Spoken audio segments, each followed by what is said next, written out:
নমস্কার, আপনারা দেখছেন বঙ্গবার্তা। সবার কাছে সবার কথা।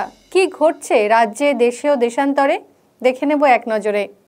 রাতভর ঘেরাও যাদবপুর বিশ্ববিদ্যালয়ের উপাচার্য।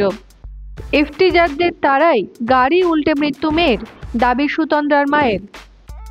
ইফতিজিং না হয়ে থাকলে এসইউভির ব্যক্তিরা লুকিয়ে কেন, প্রশ্ন চন্দননগরের মানুষের। মেয়ের মৃত্যুর বিচার পাওয়ার অধিকারের দাবি মায়ের।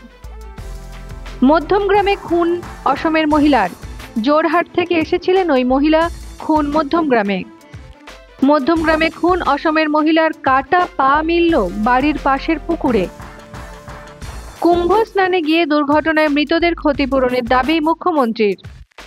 কুম্ভ নিয়ে যে সময়কালের প্রচার, তা নিয়ে প্রশ্ন মমতার।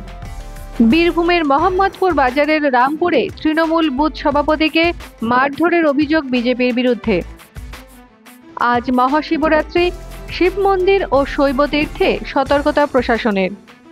ন্যায্য পাওনার দাবিতে পথে নেমে আন্দোলনে আপ ক্যাব চালকরা। ফাল্গুনের ডাকে সাড়া দিয়ে শহর সেজেছে শিমুল পলাশে।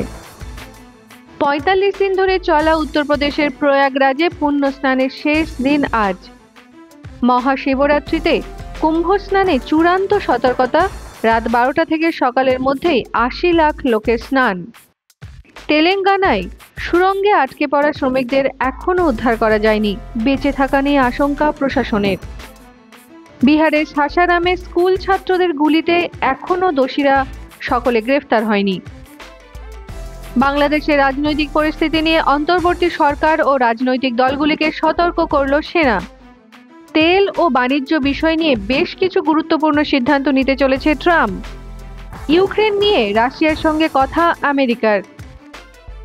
উষ্ণায়ন নিয়ে লাদাখের পরিস্থিতির জন্য উদ্বেগ সোনাম ওয়াচুংয়ের। দেখতে থাকুন বঙ্গবার্তা, সবার কাছে সবার কথা।